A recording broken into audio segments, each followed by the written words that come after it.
बिस्मिल्लाहिर्रहमानिर्रहीम। आज के प्रोग्राम के साथ मैं हूं नसरुल्लाह मलिक। नाज़रीन, पाकिस्तानी सियासतदानों पर जब तनकीद की जाती है तो नाकदीन ये कहते हैं कि पाकिस्तानी सियासतदान वफादारियां तब्दील कर लेते हैं, लोटे हो जाते हैं और अपनी पार्टी के मुफादात के खिलाफ भी काम करते हैं। फिर पार्टी रहनुमाओं पर भी ये इल्जाम लगता है कि वो पैसे की सियासत को इन्वॉल्व करते हैं, बड़े सरमायादार को टिकट देते हैं और बड़े बड़े सरमायादारों को सेनेट में लेके आते हैं। फिर इसके साथ साथ ये भी तनकीद होती है कि जो बड़ा सरमायादार है वो सियासी जमातों को खरीद लेता है, सियासी जमातों के टिकट्स खरीद लेता है और इसीलिए अपनी सियासी जमातों के अंदर बड़े से बड़ा मुकाम हासिल कर लेता है। इसलिए बाज़ औक़ात आपको नजर आता है कि सियासी जमातों में जो कारकुन होते हैं, निचली दर्जे से ऊपर आने वाले, उनकी तादाद शायद बहुत कम होती है या वो किसी बड़े मुकाम पर पहुंचने से बहुत पीछे रह जाते हैं। इस हवाले से बाद लोग समझते हैं कि मुल्क का पार्लिमानी निज़ाम का तसलसल जब नहीं रहा, सियासी जमातों को जब मजबूत नहीं होने दिया गया और सियासी जमातों के अंदर तोड़ फोड़ का जब अमल शुरू किया गया इस मुल्क के अंदर, तो जिसकी वजह से पाकिस्तानी सियासत को नुकसान पहुंचा है। इसमें कोई शक नहीं कि पाकिस्तानी सियासत में बड़ी मुदाखलत होती रही है और अब भी शायद कुछ लोग कहते हैं कि कहीं ना कहीं मुदाखलत होती है, लेकिन एक बड़ा कसूर बहरहाल उन सियासतदानों को जरूर है जो पैसे की सियासत को इस मुल्क में फरोग देते रहे, जो कारकुनों की बजाय वडेरों को, जो उन सरमायादारों को जिनके पास ज्यादा पैसा होता है, उनको सियासी ओहदे देते रहे हैं, जिसकी वजह से आज आपको नजर आता है कि आम आदमी के लिए सियासत करना बड़ा मुश्किल हो गया है। सेनेट के इंतखाबात सर पर हैं, अगरचे इमरान खान साहब पाकिस्तान तहरीक इंसाफ के सरबराह और वजीर आजम बार बार ये दावा कर रहे हैं कि शफाफियत पेश नजर है उनके, और इसीलिए उन्होंने एक कमेटी भी बनाई जो 2018 के सेनेट के इंतखाबात के हवाले से तहकीकात करेगी, लेकिन जो टिकट्स वो दे रहे हैं उस पर भी बाज़ औक़ात एतराज़ात सामने आ रहे हैं। बलूचिस्तान से एक नाम सामने आया जिसपे बलूचिस्तान की सारी पीटीआई अब सरापा एहतजाज है कि एक सरमायादार को सिर्फ इसलिए टिकट दिया जा रहा है कि उसके पास पैसा है। कई कारकुन जो हैं जो लाइन में लगे हुए हैं, उन कारकुनों को नजरअंदाज किया जा रहा है। अगरचे कुछ कारकुन भी एडजस्ट होंगे, लेकिन अगर आप 2018 के सेनेट के इंतखाबात भी देखें तो आपको नजर आएगा कि बड़े बड़े सरमायादार टिकट लेने में कामयाब हो गए थे। आज के प्रोग्राम में इस बात का भी जायजा लेंगे कि गलती किसकी है, सियासी जमातों की, सियासी रहनुमाओं की, लीडर्स की, या जो वफादारियां तब्दील कर लेते हैं उन्हें भी शायद इस बात का एहसास नहीं रहता कि अगर उनके पर एतमाद किया गया है तो एतमाद को ठेस क्यों पहुंचाते हैं। मेरे साथ मौजूद हैं सीनियर साफी तजियाकार जनाब मजहर अब्बास साहब, कराची से हमारे साथ मौजूद हैं। लाहौर से हमारे साथ तशरीफ रखते हैं जनाब इफ्तिखार अहमद साहब, सीनियर साफी तजियाकार, हमारे साथ इफ्तिखार से मौजूद है। इफ्तिखार साहब का बहुत शुक्रिया। हफीजुल्लाह नियाजी साहब लाहौर से दूर एक मकाम पर है, इसलिए शायद उनकी सिग्नल के हवाले से भी कोई थोड़ी सी डिस्टार्शन भी हो सकती है, वो भी हमारे साथ मौजूद है। नियाजी साहब आपका बहुत शुक्रिया। प्रोग्राम का आगाज इफ्तिखार अहमद साहब मैं आपसे करना चाहूंगा। एक बड़ा इल्जाम लगता है पाकिस्तान की सियासत के ऊपर कि सियासतदान वफादारियां बदलता है, सियासतदान करप्शन में मुलव्वस होता है, सियासतदान सरमायादार को फरोग देता है, सरमायादार को टिकट देता है, सरमायादार को पार्टी के अंदर ओहदा देता है। ये सारे इल्जाम सियासतदान पर लगते हैं। अगरचे सेनेट का अभी शोर चल रहा है, सेनेट के इंतखाबात सर पर हैं, टिकट्स दिए जा रहे हैं, जब सियासी जमातों के रहनुमाओं को ही पैसा पेश नजर होगा, बड़े सरमायादार को आगे लाना मकसद होगा, तो फिर सियासत पे तनकीद तो होती रहेगी। आपने वो मौका पेश किया जो इस मुल्क के एक मखसूस तबका चाहता है कि पेश किया जाए, और अल्टीमेटली वही चाहते हैं कि पाकिस्तान में से सियासत को खत्म कर दिया जाए और सियासत के मुतबादल और निज़ाम लाया है। क्या मैं ये पूछने की जरूरत कर सकता हूँ कि 1985 के इंतखाबात के बाद पैसे की सियासत किसने शुरू की और उस सियासत को शुरू करने वाला कौन शख्स था, और उस तमाम हरकत की और तमाम एक्टिविटी की सरबराही की साजिश थी। वो एक ऐसा शख्स था जिसका फौज से तल्लुक था, वो एक ऐसा आदमी था जिसने पूरे के पूरे निज़ाम को यरगमाल बना लिया था, वो एक ऐसा शख्स था जिसने इस मुल्क में खराबियों को जन्म दिया, और उस खराबियों के जन्म के बाद जब गैर जमाती इंतखाबात हुए, ये है वो दौर, ये है वो मुकाम जहाँ से तबाही का वो आगाज शुरू हुआ जिसका तज़किरा आज आप कर रहे हैं। मैं इसका सारा इल्जाम सियासतदानों पे नहीं देता, ठीक है, मैं इसमें सब इल्जाम उन लोगों को देता हूँ और उन ताकतों को देता हूँ जो पाकिस्तान बनने के बाद 1954 से लेकर अब तक इस अमल में मसरूफ हैं कि पाकिस्तान से सियासत का खात्मा कर दिया जाए और यहाँ पे एक इस किस्म की हुकूमत लाई जाए जो किसी को जवाब देना, उसके नतीजे में ये वाकयात हुए। मसलन लेकिन इफ्तिखार अहमद साहब आगाज किसने किया, चले इसमें बहस में हम नहीं जाते, लेकिन सवाल ये है कि अगर आज भी 2018 में भी अगर सेनेट के टिकट देते हुए पार्टी रहनुमा अगर ये चीज पेश नजर रखें कि कौन बड़ा सरमायादार है, जैसे कभी मैंने आपको मिसाल दी, बलूचिस्तान से एक टिकट दिया जा रहा है, उस पर पीटीआई पूरी सरापा एहतजाज है कि सिर्फ सरमायादार होने की हैसियत से टिकट दिया जा रहा है। फिर मैं बात करूंगा तो तरक्की तक पहुंच जाएगी। जो सबसे बड़े सूबे के वजीर आला को कैसे बनाया गया, उसको किसने मुंतखब किया, वो किस तरह मिलता रहा, छोड़ें। आपके सवाल का जो जवाब है वहीं से शुरू होता है, आपको पसंद आए ना पसंद आए। अब आइए सियासी जमातों की तरफ।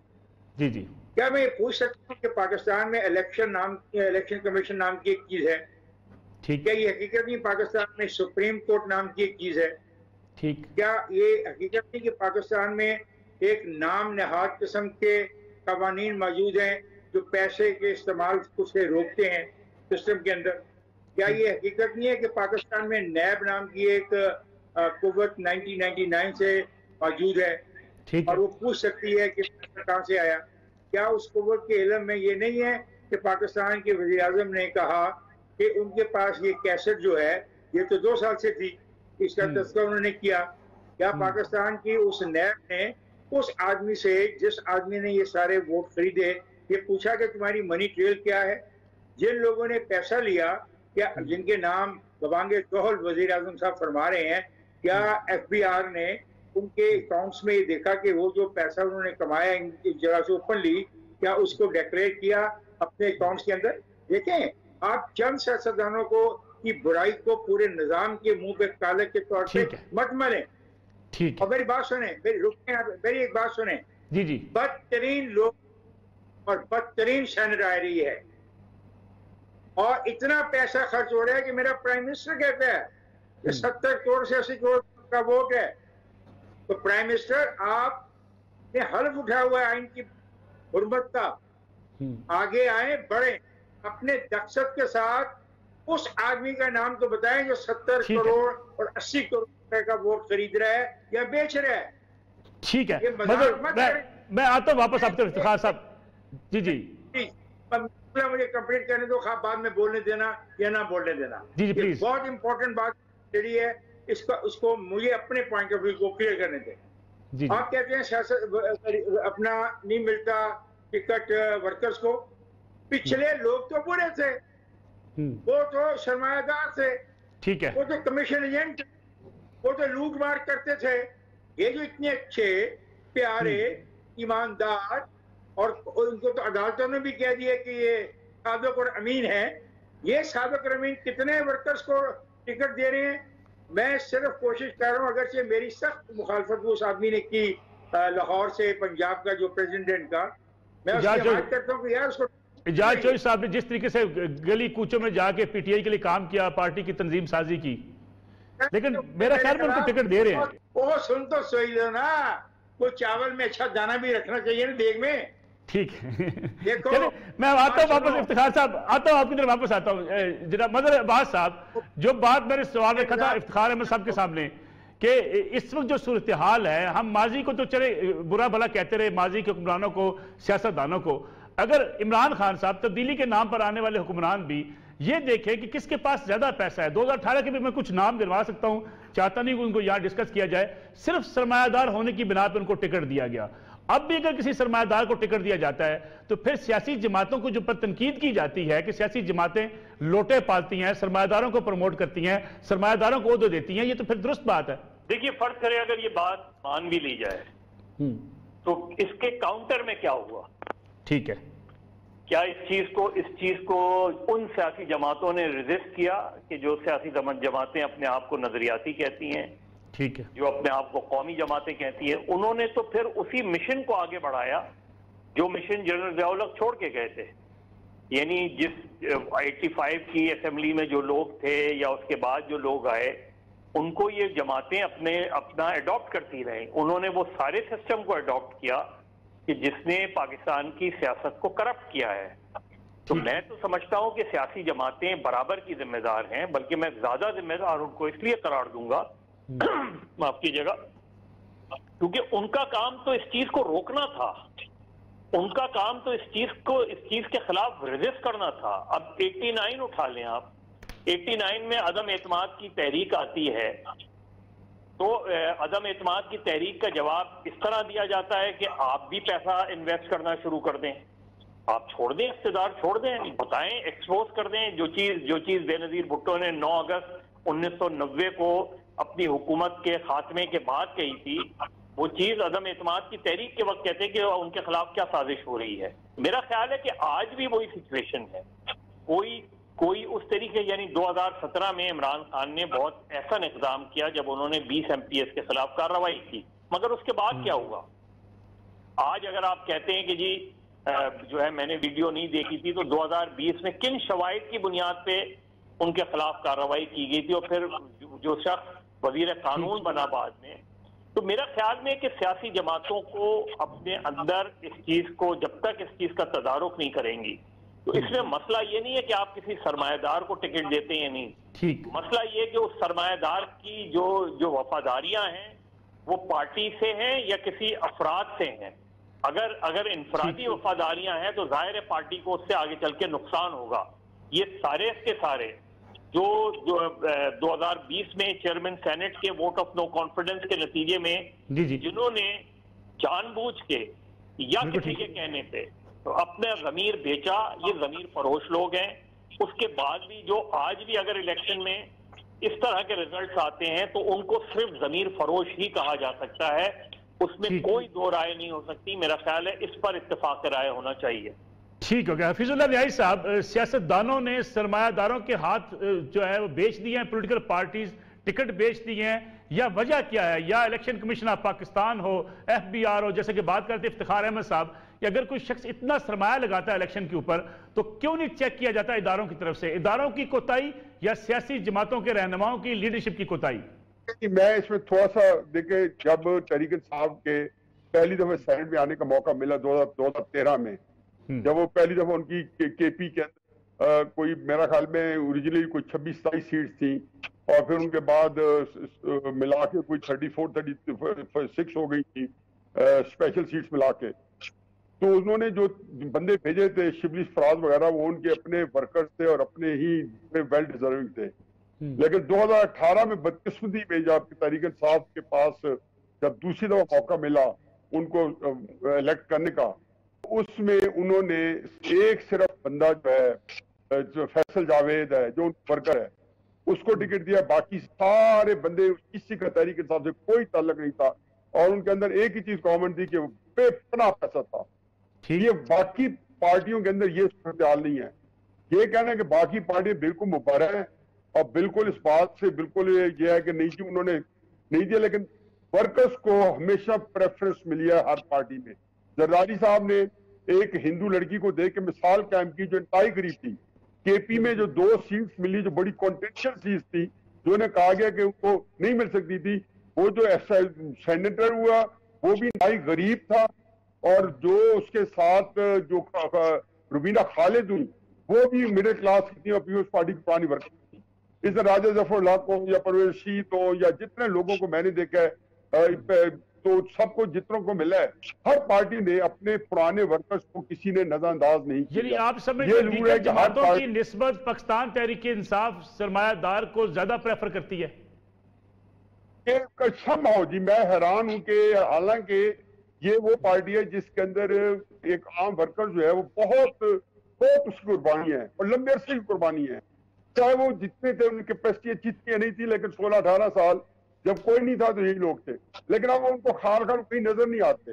आपने इजाज चौधरी साहब का जिक्र किया है, बेशुमार नाम मैं जानता हूँ जो इस वक्त यकीन मानो कि हर लिहाज से, कैपेसिटी के लिहाज से, कैपेबिलिटी के लिहाज से बहुत बड़े बड़े नाम है।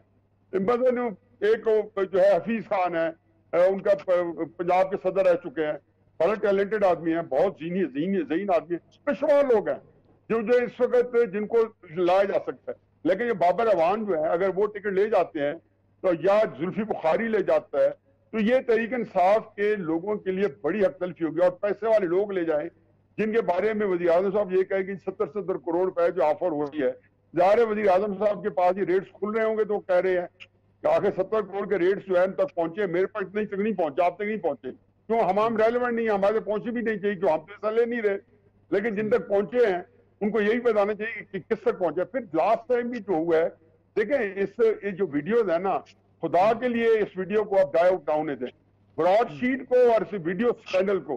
अगर इसको मीडिया ने जिंदा रखा, मैं इस वजह से यकीन है पाकिस्तान के लिए तो हमेशा आप देखेंगे अच्छाई अच्छाई है, इसको हमने जिंदा रखना है। और रोजाना इससे किसी न किसी रावी से बात करनी है। ये छोटा वाक्य नहीं हुआ कि इतनी बड़ी रेल पहल पैसे का तबादला ख्याल हो रहा है, मतलब जिसको कहते टनों के हिसाब से हाथ भर भर के पैसे इधर डाले जा रहे हैं, हाथ भर भर के पैसे उधर डाले जा रहे हैं। अब ये जो सूरत हाल वज़ीर आज़म के जो बयानात हैं वो अजीबोगरीब है। यानी कि जब निकाला 20 बंदों को, उनमें मैं जानता हूँ 3-4 बंदे तो ऐसे हैं कि मैं कसम खा सकता हूँ उन्होंने उनकी तो कभी बेईमानी नहीं कर सकते 1 रुपए की। वज़ीर आज़म साहब कहते हैं सब ने 5-5 करोड़ रुपए लिए है और उनमें से कई शरीफ लोगों के दामन आलूदा किए, लेकिन उससे कतई नजर जो नाम उन्होंने लिए और कहा कि मैंने वीडियो देखी है और साथ उसी तस्वीर में सराहत के साथ बहुत ही बड़े कैटेगोरिकली उन्होंने कहा कि मैं इनके कैसे न्याय में भेजूंगा।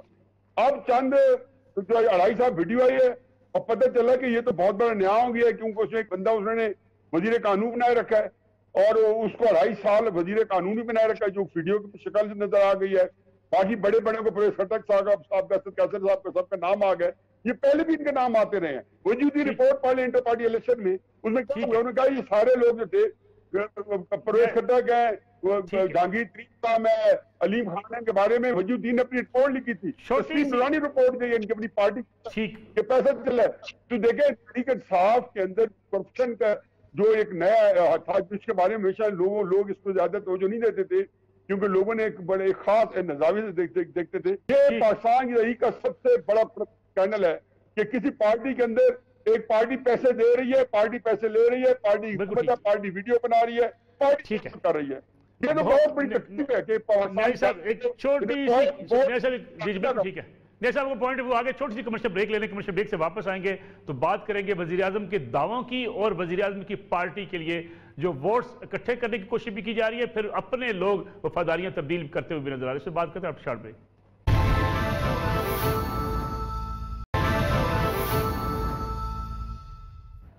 पुनः में एक बार फिर खुश आमदेद। वजीर आजम पाकिस्तान इमरान खान साहब हर वक्त एक बात कहते हुए नजर आते हैं कि शफाफियत होनी चाहिए, करप्ट लोगों के खिलाफ उनका मुहासबा होना चाहिए, उनके खिलाफ कार्रवाई होनी चाहिए, कमेटियां बनाते हैं। पहले भी माजी में बात भी करते रहे, अब भी सेनेट के इंतखाबात के हवाले से वो खासा ये इमेज बनाने की कोशिश कर रहे हैं कि पीटीआई चाहती है कि शफाफ तरीके से इंतखाबात हों, इसलिए ओपन बेल्ट की भी पीटीआई ने हम सपोर्ट की और ओपन बेल्ट की बात भी की जा रही है।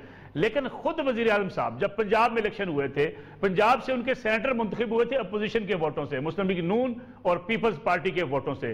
तब वजीर आजम साहब ने क्या कहा था, जरा सुनिएगा कि हमें तो अपोजिशन ने भी वोट दिए हैं, लेकिन चौधरी सरवर को अपोजिशन के भी वोट, बाकी लोगों के वोट मिले और नून लीग के जो लोग हमें ज्वाइन किए हैं एमपीज, उन्होंने भी वोट दिए। आपको पता है कई एमपीज हमें ज्वाइन कर गए। इफ्तिखार अहमद साहब वजीर आजम साहब कह रहे हैं हमें तो अपोजिशन, मुस्लिम लीग नून, पीपल्स पार्टी ने वोट दिए। जब वजीर आजम खुद वोट ले लेते हैं पीपल्स पार्टी से, पीएमएल-एन से, अपोजिशन की जमातों से, उन्होंने खैरात में वोट दे दिए थे। देखिए पहली बात तो है कि आप किसी कमेटी का तस्करा बार बार कर रहे हैं अपने प्रोग्राम में। ये कमेटी ऐसी दिखावे की कमेटी है, अगर कमेटी बनानी है तो जेआईटी बनाए, इसको रेफर करें ना किसी ऐसे फोरम पे जो फैसला करे कि घर की बात, घर की कमेटी, ये खेल बंद होना चाहिए। भाई मुझे तो सिर्फ एक बात पे इतराज है, जो प्राइम मिनिस्टर ये कहता है कि वोट का रेट 70-80 करोड़ है, वो प्राइम मिनिस्टर इस इंफॉर्मेशन को क्यों नहीं पाकिस्तान के अवाम के साथ शेयर करता, और जो लोग ये पैसे का लेन देन कर रहे हैं उनको क्यों नहीं गिरफ्तार करवा के नैब के हवाले या एफआईए के हवाले या एंटी करप्शन के हवाले करता। क्या चीज अमरे माने है, इतना ताकतवर प्राइम मिनिस्टर और ये करना पाएंगे, मुझे समझ नहीं आता। आज तशरीफ लाए थे लाहौर, फौजदार साहब से बड़ी अहम मुलाकात हुई है। फौजदार साहब के जराये का कहना है कि फैसला ये किया गया है कि पंजाब से सेनेट की 2 से ज्यादा सीटें निकालनी है अपनी ताकत के मुकाबले में। अब मुझे बताएं कि जब अपनी ताकत के मुकाबले में 2 से ज्यादा सीटें निकालनी है, ठीक है, तो वो सीटें कैसे आएंगी? अल्लाह तबारक तआला तो नहीं वो भेजेगा। बिल्कुल ठीक, साफ ज़ाहिर है कि पैसे का लेन देन होगा। तो दिस इज एन एडमिशन, और एडमिशन ऑफ करप्शन बिल्कुल ठीक is a very dangerous thing. Admission of A misconduct is a very dangerous thing. और आज उन्होंने और वज़ीर आला के ज़राए उन्होंने कहा कि ज़िमनी इंतखाब में अगर हारे तो गुज़ार साहब आप घर जाएंगे। और उन्होंने कहा कि अगर कोई भी अफसर चूं चरा करता है बिल्कुल उसको नहीं बात सुनो नहीं है, जो कोई अफसर चूं चरा करता है ट्रांसफर करो, ज्यादा बातें करता है केसेस बनाओ और उसको उसके खिलाफ प्रोसीड करो। अब 2 बातें मैं कर रहा हूं। जी जी, अगर इस तरह आज बात हुई है कि ज्यादा सीटें लेनी है, अपनी ताकत मीन वोट, तो जनाब अपने वोटों से ज्यादा सीटें क्या कोई अल्लाह ताला के बंदे इस पे रहम खा के देंगे? ये क्या हो रहा है? आप इस आदमी को तो किसी तरह सवाल करना नहीं चाहते आप इस आदमी के बारे में। यही इस हद तक हम बैकफुट पे चले गए हैं कि हम कहते हैं जैसे ही हम इसका नाम लेंगे लोगों में लोटा लिफाफा बेईमान चोर कहेंगे। यार वो तो हमें कह रहे हैं 2.5 साल से कह रहे हैं, तो हम बातें ना करें, हम सच की गुफ्तगू ना करें। बिल्कुल ठीक है, ये गलत हो रहा है। और मैं मुतालबा करता हूं इस वीडियो को, अगर इस मुल्क में कोई इंसाफ नाम का अदारा है और कुछ लोग दावा करते हैं इस्लामाबाद में बैठ के कि हाँ वो इंसाफ को देने वाले हैं, उनके हाथ में एक तराजू है, अगर ये तराजू की आंख पे पट्टी बंधी हुई नजर आती है वहां भी अगर कोई है, तो ये पाकिस्तान का सबसे बड़ा स्कैंडल है। और बिल्कुल न्याजी साहब सही कहते हैं, इससे बड़ा करप्शन का स्कैंडल इलेक्शन के हवाले से मेरे इल्म में ना आया है। और 32 साल से जर्नलिस्ट हूँ और खुद पॉलिटिकल एक्टिविस्ट रहा हूँ। आई डिमांड कि इस करप्शन और प्राइम मिनिस्टर का ये कहना कि वोट बलूचिस्तान में 60-70 करोड़ का बिक रहा है, इसकी इंक्वायरी किए बगैर इलेक्शन को पोस्टपोन किया जाए जब तक ये मामला तय नहीं होते, सेनेट के इलेक्शन को विदहेल्ड किया जाए। ठीक है मदर अब्बास साहब, सेनेट के इलेक्शन को विदहेल्ड किया जाए। और जो वज़ीर आज़म साहब का मैंने आपको एक वीडियो अभी क्लिप सुनवाया कि वज़ीर आज़म 2018 के इंतखाबात के बाद खुद कह रहे थे कि पंजाब में हमें अपोजिशन PMLN और पीपल्स पार्टी ने वोट दिए। ये खैरात में वोट मिल गए थे वज़ीर आज़म साहब को। जब वज़ीर आज़म साहब खुद वोट ले लेते हैं अपनी पार्टी के उम्मीदवार के लिए, तो फिर ये शफाफियत की बातें, करप्शन से पाक सियासत की बातें लोग मानेंगे वज़ीर आज़म साहब की? देखिए मलिक साहब, सिर्फ इसको हमें सिर्फ वज़ीर आज़म तक क्यों हम रख रहे हैं? क्या दूसरी तरफ ये तैयारियां नहीं हो रही? ठीक कह रहे हैं। क्या दूसरी तरफ वोट खरीदने की तैयारियां नहीं हो रही? मैं सिंध में आपको बता सकता हूँ। नहीं करते ना, दूसरे शफाफियत की बात नहीं करते, दूसरे शफाफियत के नाम पे लोगों को जेलों में नहीं डालते।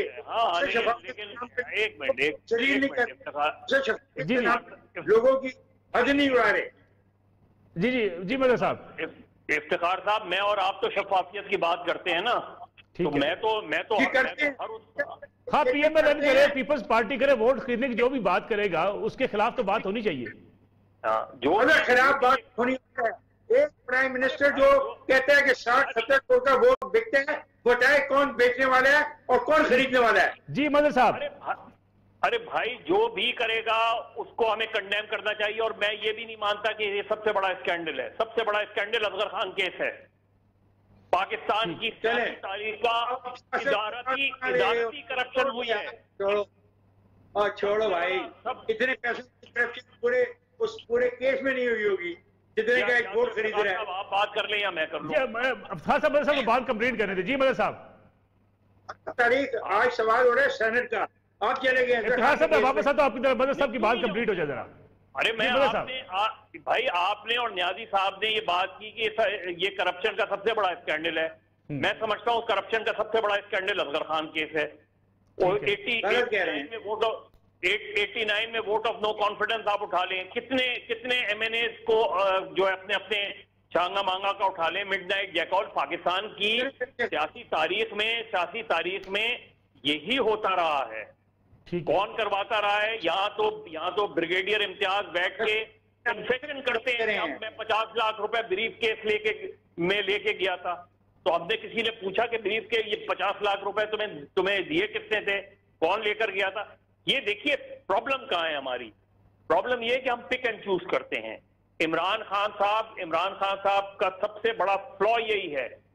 सबसे आज कल इफ्तिखार वो फवाद चौधरी साहब ये जस्टिफिकेशन दे रहे थे चौधरी सरवर के जीतने की कि जी आरआई को तो आरआई वोट देगा। अरे भाई ये जस्टिफिकेशन है कि इस वजह से चौधरी सरवर जीते क्योंकि आरआई ने आपको कैसे पता आरआई ने वोट दिया है?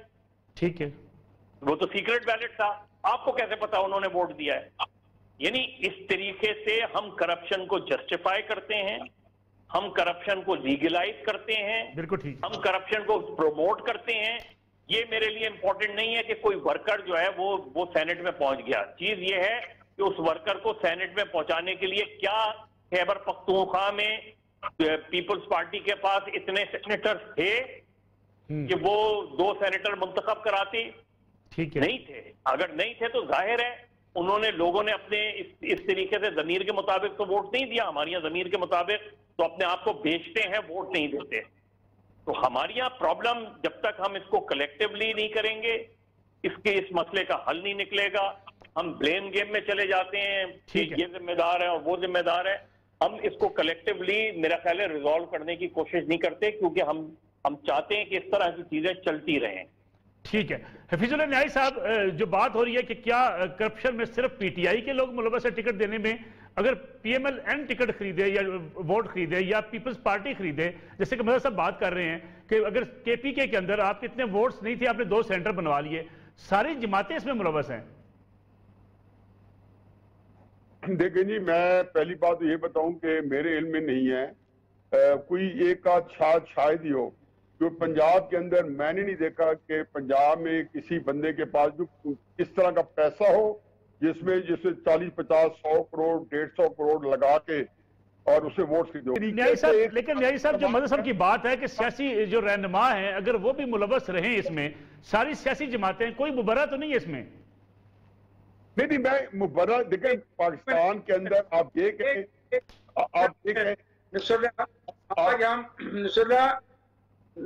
आज हम आप ये कहें होने वाले इंतखाबात के बारे में बात कर रहे हैं या तारीख की गुमशुदा भूल भुलैयों में जा करते हैं? ये लेटेस्ट जो इस वक्त सूरत-ए-हाल दरपेश हम इसमें बात कर रहे हैं। जी न्याई साहब, कैरी ऑन प्लीज।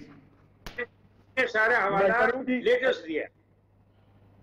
जी न्याई साहब, मैं सीरियस हूँ। मैं मदर साहब की, क्योंकि मदर साहब ने नोटिस किया है तो मैं उनको थोड़ा उनकी सर तवज्जो के लिए कि ये जो पैसे की लेन देन हुई है ना, जो फुटेज बनी है, ये फुटेज ना भी बने ना तो चश्मे तस्वुर में, तस्वुराती तौर पे भी मेरे सामने, हालांकि मैं बड़े करीब से पाकिस्तान की सियासत को पार्लियामेंट के अंदर बैठ 1972 से देख रहा हूँ, 1972 से अंदर देख रहा हूँ।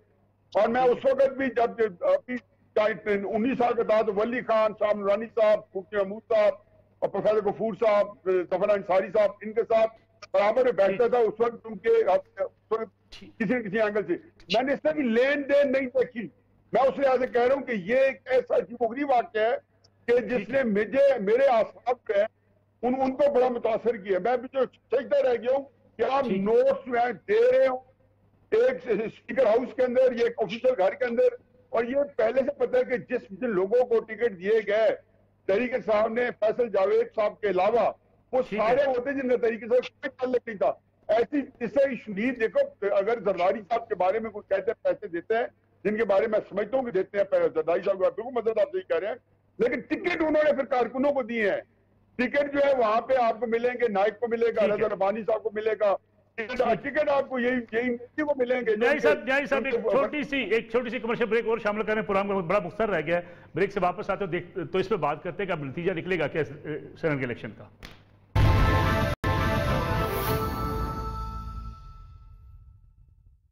प्रोग्राम एक बार फिर खुश आमदीद। 3 मिनट रह गए मेरे पास। अपना इफ्तिखार साहब, अगर 1 मिनट में आप बता सकें कि किसकी वफादारियां ज्यादा तब्दील होंगी, पीटीआई, पीएमएल-एन या पीपल्स पार्टी सेनेट इलेक्शन में?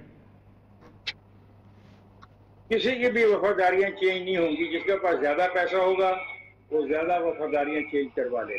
तो ये मान जाने फिर पैसे की सियासत होगी। तो मैंने कब का नहीं, लेकिन आज की डिबेट आज के हवाले से थी ना, ये अफजल खान का केस और ये उस पर आप किसे कर रहे हैं? ठीक है, ठीक कह रहे हैं। मजहर अब्बास साहब, आपको क्या लगता है कि पीटीआई के लोग तो अभी से बागी हो रहे हैं, कुछ जनूबी पंजाब से बागी हो रहे हैं, बलूचिस्तान से लोग शिकायत कर रहे हैं, क्या लगता है क्या है, किसको डर है, किसकी वफादारियां ज्यादा तब्दील हो सकती हैं? देखिए, खौफ तो ज्यादा पीटीआई को है और उसकी बड़ी बुनियादी वजह है, क्योंकि अगर खौफ नहीं होता पीटीआई को तो पीटीआई इतने पिछले 1-1.5 महीने में इतनी एक्सरसाइज नहीं करती इस चीज। ठीक है, जाहिर है वो खुद इमरान खान ये कहते हैं कि जी अगर सीक्रेट बैलेट हुआ तो अपोजिशन रोएगी, तो इसका मतलब ये है कि आप ये एडमिट कर रहे हैं कि अगर सीक्रेट बैलेट हुआ तो अगर अपोजिशन रोएगी तो आप ये चीजें करेंगे।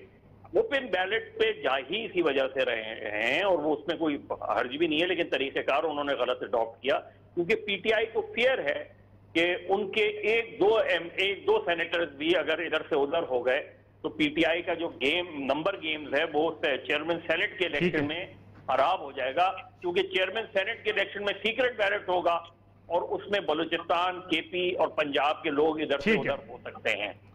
ठीक है, फिजल न्याय साहब, फाइनल कमेंट आपकी साइड से कि किसके लोग इधर से उधर होंगे, 1 मिनट है आपके पास। देखिए जी, मेरा अपना ख्याल है कि वैसा साहब की आवाज तो जो है ना मैं एंडोर्स करूंगा। एक और एंगल भी है कि पीटीआई के आधे से ज्यादा एमपीए जो है वो एस्टेब्लिशमेंट की रिकमेंडेशन पे बने हैं, सिंध में भी और यहाँ पे भी। तो वो लोग हैं, मेरे भी उनसे राब्ता है, मुझसे मिलते जुलते रहते हैं, तो वो लोग सारे के सारे जो हैं वो एस्टेब्लिशमेंट के कहने पे कुछ भी कर सकते हैं। इमरान खान साहब को 2 खतरे हैं, लेकिन एस्टेब्लिशमेंट के तो सियासत से कोई ताल्लुक नहीं है न्याय साहब, वो तो बार बार कह रहे हैं हमारा सियासत में कोई लेने देना नहीं है। नहीं, 2 खतरे हैं, वो बाद में कभी डिस्कस कर लेंगे। उनको 2 खतरे इमरान खान साहब को, एक तो ये कि जिन बंदों को लेके आ रहे हैं उनको पीटीआई के बंदे एंडोर्सिंग करेंगे, सीक्रेट बैलेटिंग में शायद वो उसको बराबर ना कर दे। दूसरा ये कि एस्टेब्लिशमेंट जो है तो उनके अपने बंदे जो हैं वो इमरान खान साहब की हाँ में नहीं भी मिलाएंगे, इमरान खान को पता ही नहीं चलेगा। तो वो बड़े कीन है कि वो बैलेट दिखाया जाए ताकि उनकी पसंद के उम्मीदवारों को उनके एमपीएस जो है वोट दें, और ना दें तो उनको पता हो कौन नहीं दे रहे, ताकि वो फिर जो है। साहब आपका बहुत शुक्रिया। इफ्तिखार अहमद साहब मजहर अब्बास हमारे साथ मौजूद है। नाज़रीन, आज का प्रोग्राम था, इंशाल्लाह कल आपसे फिर मुलाकात होगी। इजाजत दीजिए, अल्लाह हाफिज।